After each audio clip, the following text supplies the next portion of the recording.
Hello, hello, everybody. How are you doing this evening? Happy Monday. I wanted to jump on here and this evening because I don't ever do this, and I kind of want to see who's all hanging out and share a couple things with you. If you're not doing anything else, I really invite you to stick around and hear these 8 things, these 8 signs of a spiritual awakening, or at least they were my own personal signs that something was happening in me that I had no idea what was happening and in my life. And so we're going to get into that here in a minute. But if you've never met me before, my name is Nikki, and I'm a spiritual transformation and mindset coach for moms, and I'm the founder of the Soul Relaunch. And it is it's a coaching business and teaching. I teach how to work with the mind as a tool for creating your life experience. And then also we heal. We do energy healing. Energy healing's my jam. And also belief work, mindset work. So I believe we can self-heal with our own energy and our own mindset. And I am proof that that's true. And I'm going to share a little bit about my story here in a minute also. Something I haven't talked a lot about actually. And so let's get to it.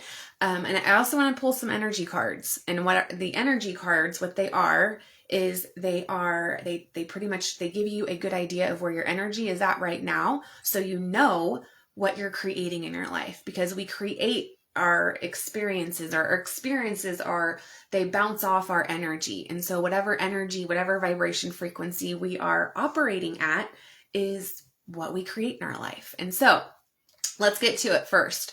So the 8 tips or the 8 signs of a spiritual awakening is the first one. It is questioning your beliefs. I'm sure you guys knew I was going to say that. But for me, that is how I knew that something was happening and shifting within me, was when I started to question the beliefs that I had grown up believing that they were like etched in stone. Like how dare my belief of if I say no, then I'm mean, that is like etched in stone. So 1, if you're questioning your beliefs that you were raised with, and it doesn't matter if they're religious, I'm talking about sex, love, money, relationships, how you are, for men, if you think, like if you were I was raised by a farmer and my mom, and so my dad was the provider, and so my belief was that was the man's role, and then the woman stayed home with the children, right? That's what I mean as far as your belief systems, what you grew up looking at, okay? And then number 2 is you begin to notice you start to get this sense of how attached you are to things, or how attached you've been to ideas and storylines and people, how codependent you are, or how, we are with the people in our life. We literally have been holding them responsible for how we feel. And then also how attached you are to a job, basically determining who you are, right? And like the situations in your life, how good of a mom you are. If you go to all of your kids', school events, if you're on the PTO, whatever, like you're attached to needing to look a certain way. Okay. So those things are going to start to come up as far as noticing, like, hey, I'm really attached to this. And if this thing I'm attached to, if it's not going the way I want it, then I have a really shitty day. Right? And people know it. You're moody. Okay. Number 3 is you have no interest in judging people. This is a really crazy place. This is where I was. And I mean, now it's like not a thing, but at the time I was like, why am I not judging people?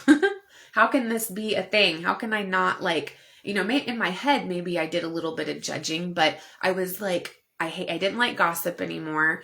I was always just being that person of like, well, we all deal with things differently. But you just stop judging others and situations. And instead of judging them as being good or bad, you've started to just kind of observe your life, which is actually like number 8, is you've become a witness to your life, to where you observe your situations without attachment to them. You're starting to detach from things outside of you defining how you are. And so number 5, we'll say number 5. Number 4, I put responding differently. You start to respond to your stress a little differently, right? You start to respond to when normally you'd have a knee-jerk reaction if the kids were, acting up or not doing what they were supposed to be. Instead of like screaming, you're actually, and I know that's not what I did. I screamed a lot and I yelled, and that was like, I feel horrible about it now, but it's because, well, I'll tell you in a minute after we get done with this. And so if you're responding differently, and then 5, you're taking responsibility for your stuff, for all of the bullshit in your life, all of the lies, all of the stories you've tried to keep up, presentations, the mask. Like, you're taking responsibility for your emotions, for how you show up in your life. You're really starting to see how much control you really have. And I'm not saying these are really huge right now, but these are just little things that you might see in your life that you never have done before. And then number 6 is, was for me, I started paying more attention to my feelings and how I was feeling in certain moments. And instead of invalidating them, saying that I'm a crybaby or, I'm too emotional, I would actually start to sit with my feelings and allow them to. And this takes years of work, okay? But I also began to, and I guess I could have added this on here, but I started to know that my emotions were not me. They were like this version, this entity of me, of like, they weren't me. My emotions were not me. My thoughts were not me. My behaviors did not define me. There we go. That's a better way to say it. My emotions didn't define me. My thoughts didn't. My behaviors didn't. And so, but I started to actually want to feel, because we get so desensitized, right? When in our childhood and growing up and into society and trying to meet expectations, and we get programmed and conditioned that we actually desensitized to where we can't feel, right? Feeling is like not the way to go. People don't want you to cry. But also with energy work, I was really frustrated because I couldn't feel the energy. I couldn't feel because I was just so desensitized to my feelings and to just being in the world instead of me having to do, which another thing too is you start to slow down a little bit. And you begin that last one here is curiosity. I started to get curious about everything. Right? I was curious about different religions, because I grew up a Christian home, but I started to get curious about spirituality in general. And then I got curious about, like, in my relationship, like, why, my partner would respond the way he did. I started searching on Pinterest for reasons, and I had questions. I just started questioning everything. So I guess curiosity could have went in with number 1, but you'll notice yourself just starting to be drawn to different things than you ever have before. And so those are the 8 signs that I noticed at the beginning of my awakening. And what they mean, and this is what I was like, I'll tell you at the end. Awakening means that we're raising our level of consciousness from being asleep and unconscious, where we never check in with ourselves. Everything, our emotions are everybody else's fault, right? When we make a bad decision, it's somebody else's fault, right? We always blame someone outside of us. But then when we become conscious, our self-awareness rises, we know that we are souls having a human experience. That at the end of the day, that's really what an awakening is you awaken to the truth of, okay, I'm not a human having this spirit or this religious experience by, going to church and trying to, I was pretending the whole time. I didn't even know who God was, right? Now I do, but then I didn't. I just pretended. But then I realized, like, wait a minute, it's the other way around. I am a soul having a human experience, and I was put here for a reason. And there is a purpose for all the pain I've been through, which leads me to the second part of my story with loss. And the real reason I wanted to come on right now is because, or to let you guys know this, I was going to talk about the awakening already. tips. But something that I don't talk a lot about, or I haven't up until this point, is all of the loss in my life that I experienced over the period of like 10 months. I lost 3 of the most important people in my life that I never really realized how gracefully I navigated those times of grief and sadness, and it was really awful. But the first one was the Daniel who I was with for 10 to 12 years off and on. He helped me raise my kids. He passed away in a car accident. And then my Aunt Juanita, who got me into photography, and she was like, her and we had this special bond because we were both creatives, and she was just one of the most amazing people in my life. And then about 6 months later, August, not even 6 months, my August 4th, my dad died. And I have always been really, really close to my dad. And it was very, very shady, dramatic situations around that loss. And I don't know. I know how I handled it because I had someone on my team, right? I had my higher guidance. Definitely God was with me with all of that, because I never once got mad at him. I never once questioned my faith. I never once questioned if something exists that's bigger than us. Not anymore. I did for like 10 years. I could have probably been like atheist for 10 years. But when my awakening happened, there is no other explanation for what happened for me. And anybody that knows me before 2017 and then knows me after is a witness to this transformation on a cellular level, like down to my DNA. It's crazy how everything happened. And there's no other explanation for it besides there is something bigger than us. And there is an ever-present flow of unconditional love and energy that flows, life force energy, through everything, whether you call it God, the universe, whatever. But during those losses, I stayed with my spiritual practice. I went inward more. I got closer to my higher guidance. Like I got in alignment with my higher self and tuned into my intuition, and I continued showing up, right? And then I created the group in 2020, it was, my dad died actually shortly, a couple months after I started the group is when dad died. And so my point is this, that now when I get clients who have had a loss, sometimes I'm like, I don't remember feeling that. I go back to like, why? Because they're mad at God. Why did this have to happen? They can't imagine living their life without this person or this job, right? Loss can be a person, a job, a house, a relationship, right? Whatever it is, you've experienced this loss where life is not going to ever be the same for you.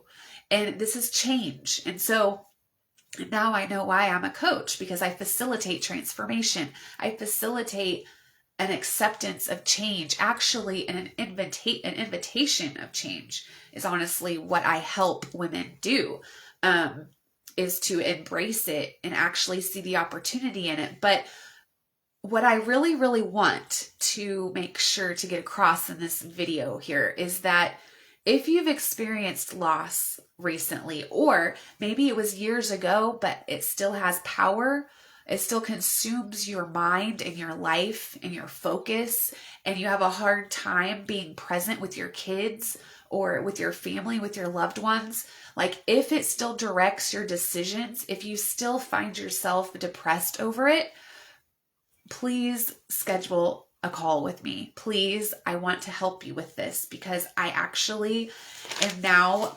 creating something around that to help women move forward and actually embrace this loss as something that she had to experience, right? As much as that's hard to say, but something that you have to experience, because there is purpose in your pain.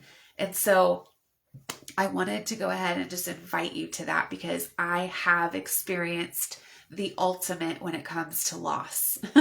And I didn't acknowledge it as much as I am right now. So, but yeah, I wanted to share that with you. So let me know any of the awakenings, tips, signs if you are having them. I'll leave my link at the bottom of this. Also, I invite you over to my private Facebook group, the Soul Relaunch Society. I'll put the link there as well. And then on May 7th, I'll be at the Lunar Vibes event show in Peru, Indiana at the Picker's Place from 10 to 5. It's on a Saturday. And then I'm having a masterclass the next Saturday on the 6 pillars of soul care. And so I have a lot of stuff going on, but again, my invitation is if you have experienced loss recently of whatever capacity that might be, a person or a job or whatever, friend even, and you're just really in this place where you're kind of depressed and you're kind of like, I don't really know how, I don't know why that had to, what's wrong with me? Why did I lose that relationship? Or how could God take away this person in my life? Maybe you're experiencing anger with the higher guidance or whatever. Maybe you're questioning your faith and if there really is anything beyond this life, right? So I invite you to come over there, check it out with curiosity, just having an open mind, but being open to healing from this. That's where I come in to facilitate that healing process from this loss, to shift the way you're seeing it, and then also to take the lessons from it so then we can clear it and you can move forward without having that stuck energy around that loss, right? That's your human part of you. That's the ego part of us. The ego loves to hold on to how we've been wronged, right? So we're going to let that go. And so also, if you want a card, I'll go ahead. I'll pull one just for being on here and see where, as a collective, where's our energy at right now on here. And so if you have any questions, let me know about any of this. Yeah. And so I'd love to know. I'd love to know where you're at in your journey when it comes to your spiritual or your healing. It doesn't have to be spiritual, just your intuitive healing. I would love to know where it's at. So here we go. Where is our energy at right now? And then we got to see what we're going to do to get it going. Healer of the ages. Look at that. Look at that. Yep, there's Jesus. That doesn't surprise me. Healer of the ages. Well, I think this is like anybody that's watching, you're a healer. You're here to do big things.